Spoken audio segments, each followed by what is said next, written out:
हम सभी को। मैं विष्णु शर्मा आप सभी का स्वागत करता हूं अपने YouTube चैनल बालाजी एकेडमी पर। और जैसा कि हमने कल आपसे बात करी थी, आज हम पढ़ेंगे साइंस। तो साइंस का हम पहला चैप्टर पढ़ेंगे जो कि आपको स्क्रीन पर दिखाई दे रहा होगा, केमिकल रिएक्शन एंड इक्वेशंस। ठीक, इस चीज को हम कंटिन्यू करते हैं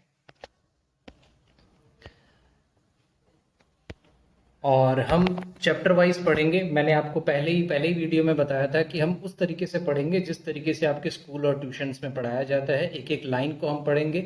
मैं चाहूँ तो सीधे टॉपिक को भी कवर कर सकता हूँ, लेकिन हम ऐसा नहीं करेंगे क्योंकि कई बार कुछ वर्ड्स ऐसे आते हैं जो आपको नहीं समझ आते, इसलिए उन पर भी हम फोकस करेंगे और हर एक चीज़ को बहुत ही गहराई से हम समझने की कोशिश करेंगे। तो केमिकल रिएक्शन एंड इक्वेशंस, इस टॉपिक के बारे में आज हम पढ़ाई करेंगे। देखते हैं क्या है ये, और चीज़ों को बहुत ही बेसिक से समझने की कोशिश करेंगे। Consider the following situation.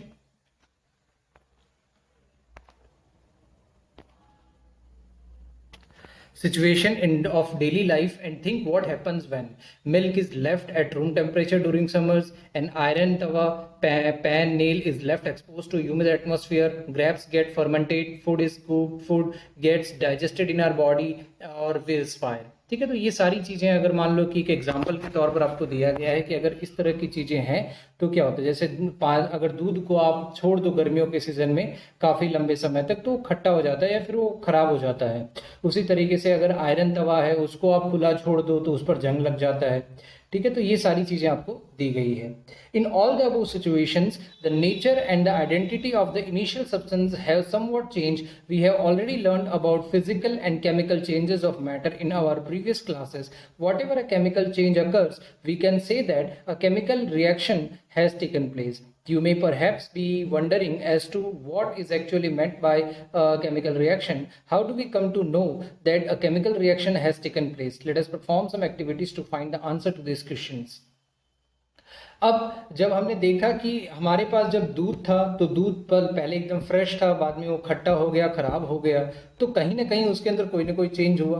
ठीक है, और उसकी जो केमिकल प्रॉपर्टी उसके अंदर चेंज हुआ, इसलिए इसे हम क्या कहते हैं, केमिकल चेंज कहते हैं। सिमिलरली अगर हम आयरन दवा की बात करें या एक नेल की बात करें तो वहां पर भी अगर हमने देखा कि पहले वो एकदम क्लीन था और उसके बाद उसके ऊपर जंग लग गया और एक ब्राउनिश कलर का पोर्शन उसके ऊपर आ गया, तो कहीं ना कहीं उसके अंदर भी कोई केमिकल रिएक्शन हुई है जिसकी वजह से वो चीज़ें हमें दिखाई दे रही हैं।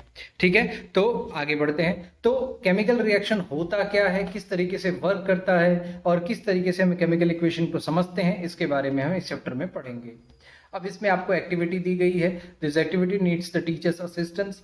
Clean a magnesium ribbon about 3 to 4 centimeter long by rubbing it with sandpaper and hold it with a pair of tongues and burn it using a spirit lamp or burner and collect the ash in superfam in watch glass as shown in figure.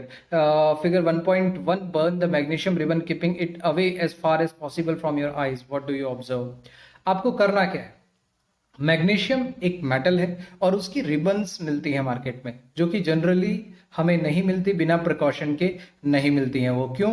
क्योंकि magnesium जब जलता है तो बहुत ही dazzling white light के साथ। अब dazzling का मतलब क्या होता है, बहुत ही ज्यादा ब्राइट लाइट होती है, उसको हम डेजलिंग कहते हैं। समझ में? जैसे आप सपोज करो कि आप कभी बाहर गए हो और जो बाहर की वो नहीं स्ट्रीट लाइट्स होती हैं, ठीक है, तो उनकी लाइट कम होती है, लेकिन जहां पर सर्कल होता है वहां पर बड़ी वाली लाइट होती है। वो अगर आपके जस्ट पास में और उसकी आप तरफ आप देखो तो आप देख नहीं पाओगे। क्यों? क्योंकि उसकी लाइट इतनी तेज होती है। तो उसी उतनी ही तेज आग के साथ और उतनी ही तेज लाइट के साथ मैग्नीशियम बर्न होता है। ठीक है, और उसके बाद उसको आपको क्या लेना, वॉच ग्लास पर लेना है। अब वॉच ग्लास क्या होता है? वॉच ग्लास सिर्फ और सिर्फ सिंपल एक इस तरह का स्ट्रक्चर होता है जो आपको यहाँ पर दिख रहा है। इस तरह का एक स्ट्रक्चर होता है और ये किसका होता है? ग्लास का होता है। ठीक है, ग्लास से बना हुआ होता है और ज्यादा इसके अंदर खास ऐसा कुछ नहीं होता। ठीक है, तो इस तरह का ग्लास से बना, वॉच ग्लास इन द से इन द सेंस कि एक कटोरी जैसा स्ट्रक्चर होता है जिसको आप यूज कर सकते हो। ठीक है, तो ये चीजें आपको हैं। और उसकी जो राख निकलती है, इसकी जो राख निकलेगी उसे हम क्या करेंगे, कलेक्ट करेंगे। आगे बढ़ते हैं और देखेंगे क्या होता है। देखो मेरे लिए भी ये नया है तो थोड़ा एडजस्ट होने में टाइम लगेगा इसमें। कहाँ गया वो हाथ वाला निशान? अभी तो यही था। चलो कोई नहीं। ओके, तो सेकंड पेज पर आते हैं हम। You must have observed that magnesium ribbon burns with a dazzling white flame and changes into a white powder. ठीक है, अगर आप देखोगे, अगर ये एक्टिविटी आप करते हो, मतलब करना क्या है, मैग्नीशियम की एक रिबन लेनी है और मैग्नीशियम मेटल की रिबन्स जो कि मिलती है, अवेलेबल होती हैं, उसको लेना है और उसको बर्न करना है। बर्न करोगे तो डेजलिंग वाइट, मतलब बहुत ज़्यादा ब्राइट लाइट, डेजलिंग का मतलब लिख लेना ब्राइट लाइट। ठीक है, तो ब्राइट लाइट के साथ वो जलेगा और उसका जो राख निकलेगी, उस वो राख किस कलर की होगी? व्हाइट कलर की होगी। This powder is magnesium oxide.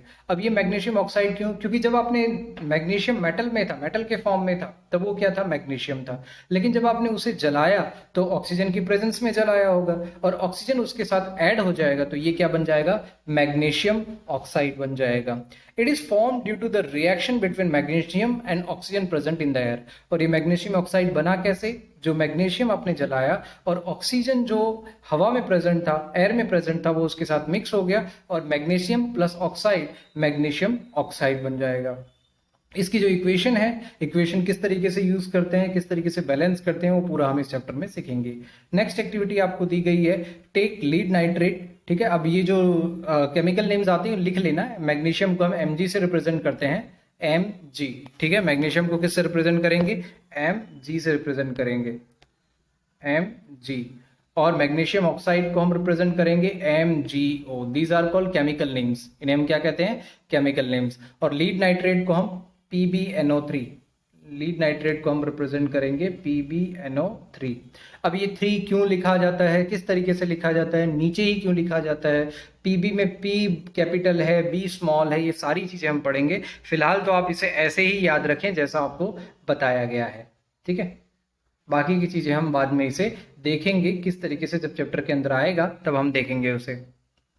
ठीक है, take lead nitrate solution in test tube, add a potassium iodide solution. Potassium, ठीक है, पोटेशियम को हम किस रिप्रेजेंट करते हैं? Potassium iodide solution to this. What do you observe? Lead nitrate का सॉल्यूशन लेना है और उसके साथ साथ पोटेशियम आयोडाइड का सॉल्यूशन उसके अंदर ऐड करना है। ठीक है, और देखना है क्या होता है। जैसे सपोज करो ये हमने यहाँ पर लिया, एक मिनट, देखो ये हमने क्या लिया, चलो ये दूसरा है, बता, रुको 2 minute. Next, take a few zinc granules in a conical flask और test tube and add dilute hydrochloric acid और सल्फ्यूरिक एसिड टू दिस। ठीक है, अब जिंक ग्रेन्यूल, जिंक को हम रिप्रेजेंट करते हैं Zn से। किससे रिप्रेजेंट करेंगे? Zn से। जिंक को हम रिप्रेजेंट करेंगे Zn से। जिंक ग्रेन्यूल्स, ग्रेन्यूल्स मतलब पार्टिकल्स, ग्रेन्यूल्स मतलब क्या होता है? पार्टिकल। जैसे अगर आप चीनी लाते हो तो चीनी का जो दाना होता है ना, दैट इज कॉल्ड ग्रेन्यूल। उसी तरीके से हम उसके अंदर क्या मिलाएंगे? या तो डाइल्यूट हाइड्रोक्लोरिक एसिड, ठीक है, या तो डाइल्यूट हाइड्रोक्लोरिक एसिड मिलाएंगे या फिर सल्फ्यूरिक एसिड मिलाएंगे। हाइड्रोक्लोरिक एसिड का जो केमिकल नेम होता है वो होता है HCl, उसको हम लिखते हैं HCl। और हाइड्रो सल्फ्यूरिक एसिड का होगा H2SO4, H2SO4, ये होता है सल्फ्यूरिक एसिड का केमिकल नेम। अब आगे बढ़ते हैं। अब यहां एक वर्ड आया है डाइल्यूट। अब डाइल्यूट का बेसिक मीनिंग क्या होता है उसके बारे में हम समझते हैं। डाइल्यूट का मतलब होता है जिसके अंदर पानी ज्यादा हो। डाइल्यूट का मतलब क्या होता है? जिसके अंदर पानी ज्यादा हो। सपोज करो कि मेरे पास एक सॉल्यूशन है, मान लो कि मेरे पास 100 ml है, 100 ml का सॉल्यूशन है। अगर उसके अंदर, एक मिनट मैं इसको थोड़ा अरेंज कर लूं।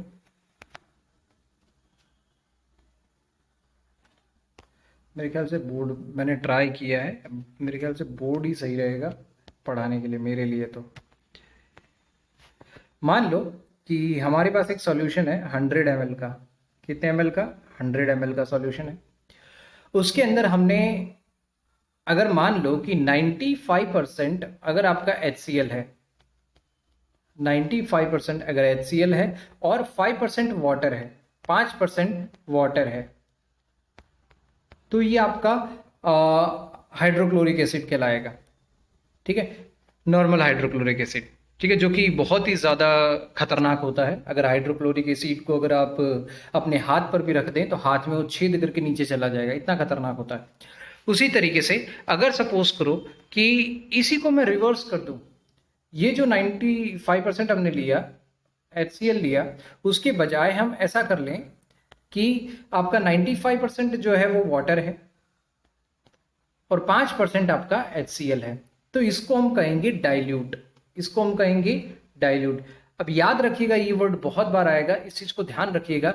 डाइल्यूट का मतलब होता है कि जब भी किसी सॉल्यूशन के अंदर पानी की मात्रा ज्यादा हो तो उसे हम डाइल्यूट कहेंगे। किसी भी सॉल्यूशन के अंदर अगर पानी की मात्रा ज्यादा हो तो उसे हम क्या कहेंगे, डाइल्यूट कहेंगे। तो यहां पर देखो ज्यादा क्वांटिटी किसकी है, पानी की है, इसलिए इसे क्या कहा जाएगा, डाइल्यूट कहा जाएगा। अब हमारे घरों में जो एसिड आता है टॉयलेट वगैरह के क्लीन करने के लिए, तो वो भी डाइल्यूट एसिड ही होता है। अब आप इमेजिन कर सकते हो कि अगर डाइल्यूट एसिड को अगर आप अपने घर में कहीं अगर टाइल्स वगैरह है उस पर अगर थोड़ा सा डाल देते हो तो वहां झाग निकलने लगते हैं और कुछ वहां मार्किंग भी रह जाती है। तो सोचो कि जब 5% अगर HCl उसके अंदर है तब वो एक टाइल्स का ये हाल कर सकती है। तो सोचो अगर 95% HCl उसके अंदर अगर होगा तो वो किस तरह का या फिर कितना खतरनाक होगा, आप इस चीज का अंदाजा लगा सकते हैं। ठीक है, तो ये होता है एसिड की पावर, और इसीलिए एसिड हमेशा काफी ज्यादा खतरनाक होता है, एसिड से बचने के लिए ही सलाह दी जाती है। ठीक है, अब आगे बढ़ते हैं। तो यहां पर हमें क्या बताया गया था, डाइल्यूट हाइड्रोक्लोरिक एसिड हमें लेना है। अब क्या करना है उसके अंदर, आप चाहे तो हाइड्रोक्लोरिक एसिड लो चाहे सल्फ्यूरिक एसिड लो। अब handle the acid with care, do you observe anything happening around the zinc granules, touch the conical flask और test tube, is there any change in its temperature. ठीक है, अब आपको क्या कहा गया है कि आप जो है इसको टच करें, मतलब देखो ये आपको एक कॉनिकल फ्लास्क का मतलब क्या होता है, कॉनिकल फ्लास्क का मतलब होता है कि इस तरह का एक फ्लास्क, कोन के शेप में जो फ्लास्क होता है उसको हम कॉनिकल फ्लास्क कहते हैं। देखो ये कोन के शेप में है इसलिए इसे कॉनिकल फ्लास्क कहा जाएगा। अरे ये क्यों आता नहीं है,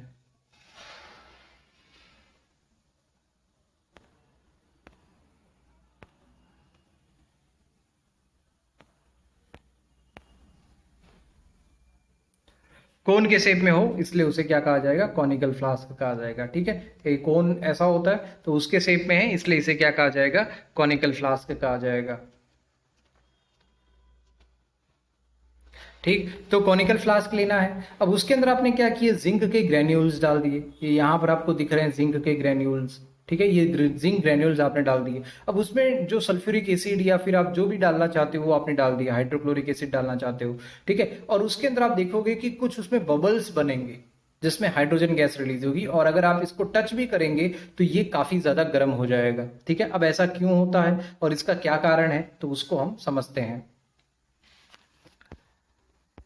From the above three activities, we can say that any of the following observation help us to determine whether a chemical reaction has taken place. Change in state, change in color, evolution of a gas और change in temperature. ये चार चीजों को आप ध्यान रखें, इन चीजों को नोट डाउन करके रखें, ये बहुत इंपॉर्टेंट है कि किसी भी इक्वेशन में केमिकल इक्वेशन हुआ, केमिकल चेंज हुआ है या नहीं है वो कैसे पता चलता है, या तो चेंज इन स्टेट हो जाएगा, या चेंज इन कलर हो जाएगा, या इवोल्यूशन ऑफ गैस होगा, या चेंज इन टेम्परेचर होगा।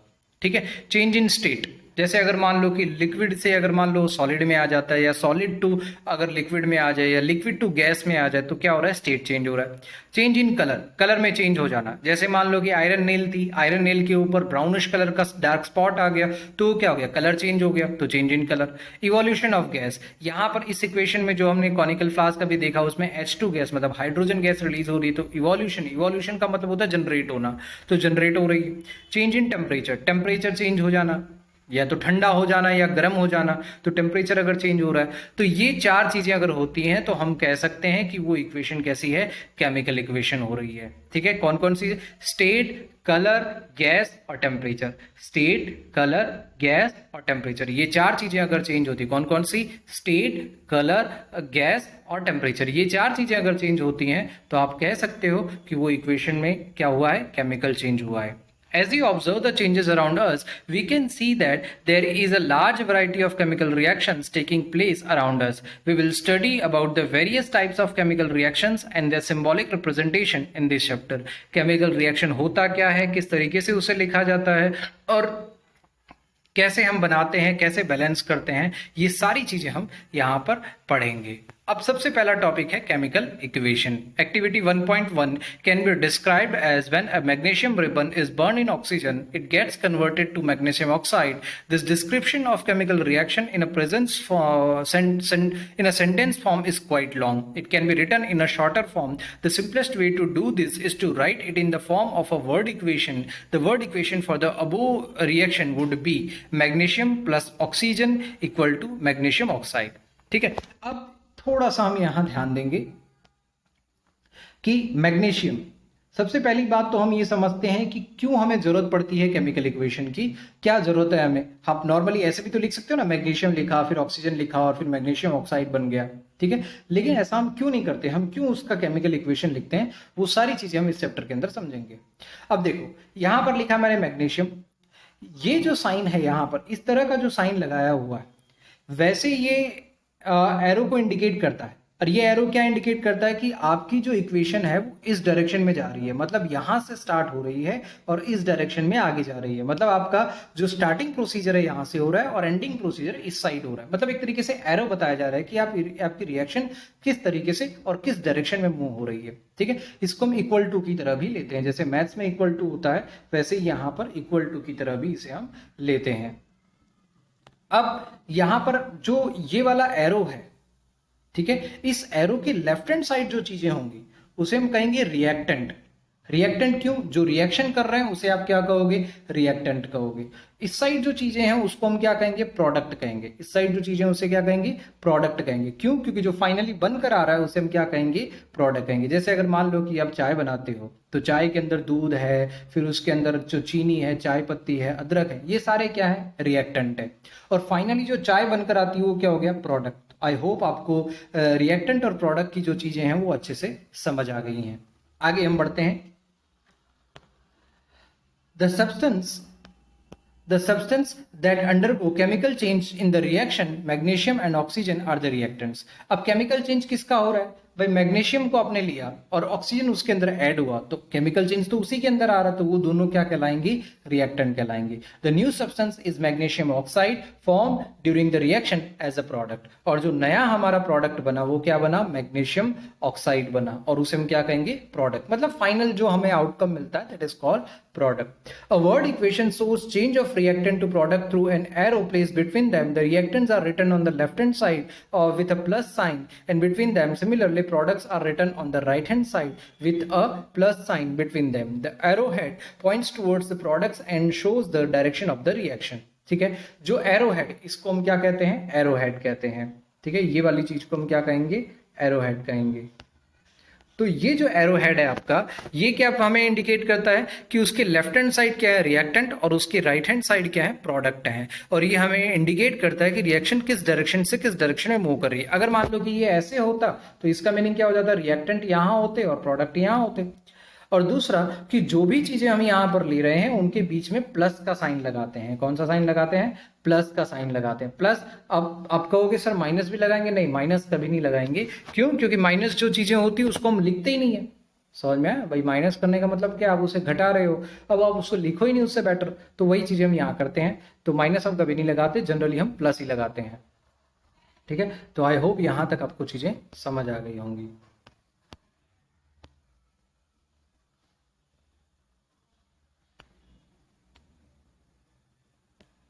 चलो, तो आज हम इसे यहीं तक रखते हैं। और दूसरी चीज़ मैं आपको कह दूं कि मैं भी एक तरीके से सिर्फ मुझे एक्सपीरियंस है बोर्ड पर पढ़ाने का, और ये सब चीज़ें मेरे लिए नहीं हैं। हालांकि मैंने ऑनलाइन क्लास ली हुई है, लेकिन फिर भी क्योंकि चीज़ें नहीं आती हैं, तो आप लोगों को ये कैसा लगा, आप एक बार कमेंट करके मुझे बता दीजिएगा कि किस तरीके से ये चीज़ें आपको सही लग रही हैं, या हम पहले बोर्ड पर जिस तरीके से पढ़ा रहे थे वैसे ही पढ़ाएं।